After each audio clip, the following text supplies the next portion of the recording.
Big breaking news చూస్తా ఉన్నాం. బండి సాయి భగీరథ్ పై పోలీసులు లుకౌట్ నోటీస్ కూడా ఇచ్చారు. 4 నుండి 5 బృందాలుగా విడిపోయినటువంటి పోలీసులు ఇక్కడ కరీంనగర్, ఢిల్లీ, వివిధ హైదరాబాద్ పలు ప్రాంతాల్లో కూడా ప్రత్యేక బృందాలతో సెట్ చేస్తున్నటువంటి పరిస్థితి. అయితే ఈరోజు హైదరాబాద్ సంబంధించినటువంటి బండి సంజయ్ ఇంట్లో కూడా సోదాలు నిర్వహించారు అధికారులు. తర్వాత దీనికి సంబంధించినటువంటిది చూస్తే పూర్తి స్థాయిలో సబరాబాద్ పోలీసులు తనిఖీలు మొదలుపెట్టారు. అంటే మరికొద్ది సేపట్లో మరి ఏం జరగబోతుంది అనే ఉత్కంఠ కూడా తెరలేపింది బండి సాయి భగీరథ్ సంబంధించినటువంటి విషయం. నిన్న ఏదైతే విచారణ జరిగిందో 2 గంటల 45 నిమిషాల పాటు, అంటే 3 గంటల పాటు జరిగినటువంటి విచారణలో పూర్తి స్థాయిలో వాదనలు వినిపించిన తర్వాత అక్కడ అడ్వకేట్ నిరంజన్ రెడ్డి సాయి భగీరథ్ తరపున, తర్వాత ఇక్కడ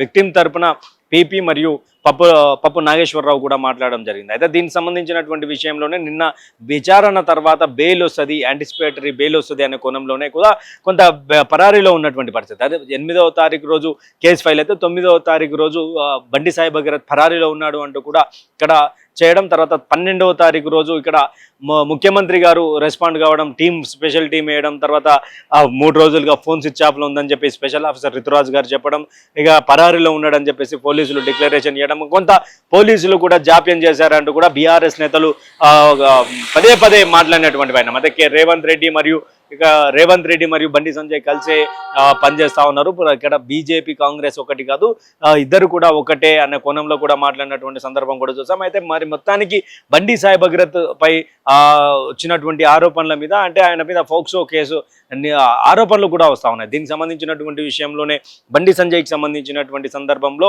ఇక్కడ ఆమె గతంలో ఎప్పుడైతే బండి సంజయ్ వద్దకు సంగప్ప అనే వ్యక్తి తీసుకుపోవడం, తర్వాత అక్కడ ఫినాయిల్ తాగాను ఆత్మహత్య అవుతున్నాను కానీ ఫినాయిల్ ఎలా ఉంది అనే కోణంలో కూడా, అంటే కొంత భయభ్రాంతులకు గురి చేసేటువంటి వ్యక్తిత్వ హననం చేసేంత విధంగా ఫినాయిల్ ఎలా ఉంది అనే కోణంలో కూడా మాట్లాడాడు అంటూ కూడా పెద్ద ఎత్తున ఈ యొక్క రూమర్స్ జరుగుతూ ఉన్నాయి. అంటే రూమర్స్ లేకపోతే నిజాలా, అసలు మొత్తానికి భగీరథ్ బయటకు వచ్చి ఏం చెప్తాడు? ఆల్రెడీ విక్టిమ్ సంబంధించినటువంటి స్టేట్మెంట్ రికార్డ్ చేశారు. దీనికి సంబంధించినటువంటి అంటే పోలీసులు పూర్తిగా ప్రత్యేక బృందాలుగా సోదాలు చేస్తున్నటువంటి అయితే హైదరాబాద్ విడిచి ఎక్కడికి కూడా వెళ్ళే అవకాశం లేకుండా అయితే పోలీసులు దర్యాప్తు చేస్తూ ఉన్నటువంటి సందర్భం. అయితే ఇక యాంటిసిపేటరీ బెయిల్ ఎక్స్పెక్ట్ చేసినటువంటి సాయి భగీరథ్ ఇప్పటి వరకు రాకపోవడంతో ఒక్కసారిగా గుండె గుబేలు మనం అనుకోవచ్చు. ఎందుకంటే వస్తుంది అనే నమ్మకం ఉన్నటువంటి సందర్భంలో రాకపోయేసరికి ఇప్పుడు ఏంది నెక్స్ట్, అంటే లొంగిపోతాడు అనే కోణంలో కూడా కొన్ని ప్రధానంగా సమాచారం అంతుంటే, లేదు దొరుకుతాడు,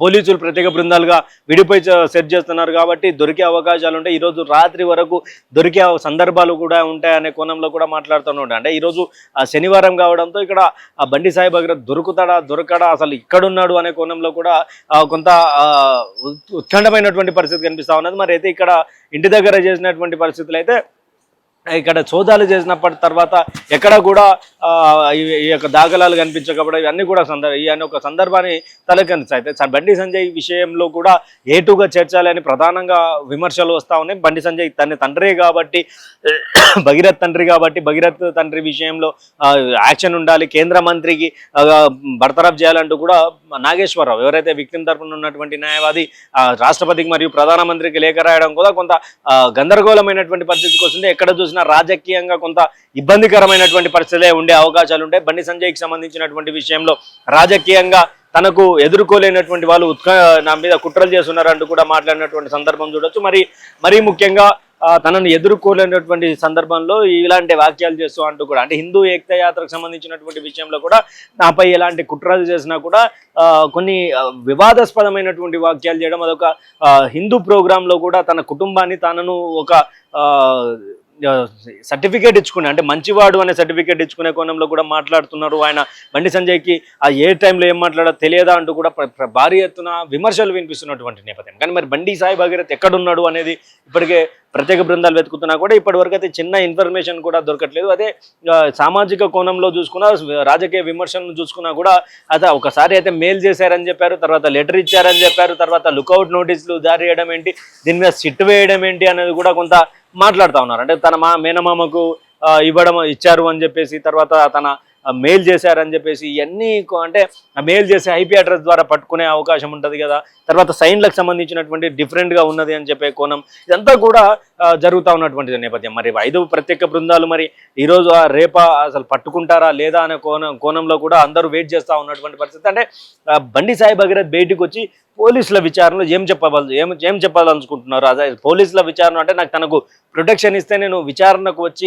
వచ్చినటువంటి నేపథ్యంలో పూర్తిగా సాక్ష్యాలతోటి ఆధారాలు బయట పెడతాను, నాకు కొంత ప్రొటెక్షన్ ఇవ్వండి, నాకు కొంత ఇమేజ్ డ్యామేజ్ చేస్తూ ఉన్నారు, ఈ పోస్టర్లు అబ్స్కాండ్ అయిన పోస్టర్లు కావచ్చు, మిస్సింగ్ అయినటువంటి పోస్టర్లు కావచ్చు, ఈ యొక్క సందర్భాన్ని పూర్తి స్థాయిలో నన్ను ఇబ్బంది పెడతా ఉన్నారనే కోణంలో కూడా మాట్లాడుతున్నటువంటి. అయితే పూర్తిగా మరి చూడాలి అంటే ఎలాంటి యాక్షన్ ఉండబోతా ఉన్నది అనే కోణంలో కూడా ఒకసారి మాట్లాడుకుంటే బండి సాయి భగీరథ్ రేపో మాపో కాదు ఈ రోజే లొంగిపోయే అవకాశాలు ఉన్నాయంటూ కూడా ప్రధానంగా వస్తున్నటువంటి సమాచారం. మరి ఎక్కడున్నాడు ఏంటి అసలు దీనిపై ఎలాంటి సందర్భం ఉండబోతా ఉన్నది, అసలు బండి సాయి భగీరథ్ నిజంగా హైదరాబాద్లో ఉన్నారా లేకపోతే తన ఇన్ఫ్లుయెన్స్ తోటి అంటే గతంలో బక్కా జెర్సన్ చేసినటువంటి వాక్యాలు, రేవంత్ రెడ్డి ఇంట్లో బ్లాక్ కలర్ ఫార్చునర్లో వచ్చాడు అని చెప్పేసి బక్కా జెర్సన్ చేసినటువంటి వాక్యాల ద్వారా ముఖ్యమంత్రి కూడా కొంత ఇరకాటన పడడం, నిన్న ముఖ్యమంత్రి మాట్లాడుతూ ఇక్కడ మేము గతంలో నన్ను కేసీఆర్ అరెస్ట్ చేసినాక నేను అంత హార్ష్గా బిహేవ్ చేయలేదు, కోదండం ఎక్కేయలేం కదా అంటూ కూడా కొంత బండి సాయి భగీరథ్ ఫోక్సో కేసు నిందితుడికి సంబంధించినటువంటి విషయం అది పోలీసులు చూసుకుంటారు, మేమంతా